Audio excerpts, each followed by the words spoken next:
Leader Jeffries, great to have you here. I want to ask you, we talk about a lot of different issues here, issues that most likely people are going to be voting about next year. Has to do with the economy. Got some inflationary pressures. It's going down some. But the jobs numbers, just exploding. We had an explosive jobs numbers report. Where is this economy? And is it doing as well as the job numbers suggest? And if so, why don't Americans feel it? Well, good morning, Joe. Great to be with you. Great to be with you, Mika. I think that, one, President Biden has done a tremendous job under very difficult circumstances. This economy has emerged from COVID stronger than any other economy in the developed world. It doesn't mean that we don't have challenges. Of course we do. But when you think about it, more than 13 million good-paying jobs have been created during the Biden administration. That is a record. Unemployment, I think, has now been under 4% for 16 consecutive months. And by the way, you're sorry, we look inward. You compare our numbers to the rest of the world. You compare our numbers to Europe. They're really good. That's great. That's exactly correct. But we, of course, still have challenges. We have to fight to lower costs. We are going to continue to fight to make sure that there's economic opportunity in every single zip code. The president's committed to that. He, of course, is committed to building an economy that works for everyday Americans from the middle out and the bottom up.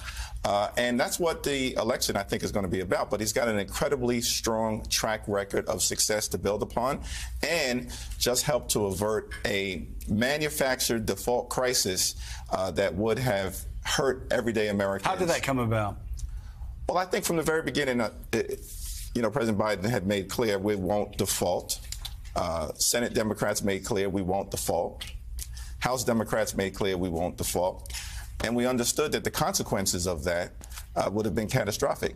What was challenging is that there were some extreme MAGA Republicans in the Congress who made the political calculation that, yeah, if we default, it will crash the economy. They got rolled, though, didn't they? Like, we always talk about the extremists, the wackos, the freaks who say the most offensive things, that carry around guns in photos, threatening other members who pose with their children. All these extremists that we pay so much attention to, they ended up legislatively getting crushed.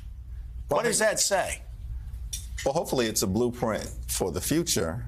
But, of course, it took leadership to bring that about because we were in a hostage-taking situation. Mm-hmm. There were extreme MAGA Republicans who basically said, you know what, we can use the threat of default to try to extract painful, deep cuts that we know we can't otherwise achieve through the normal legislative process, because we know that Democrats, President Biden, folks in the House and the Senate, we're team reasonable, we're team normal, we're team get stuff done.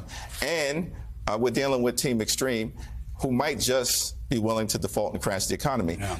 But President Biden found the path. He held the line, but then defended these basic principles that were important to us while, finding enough common ground to get something done.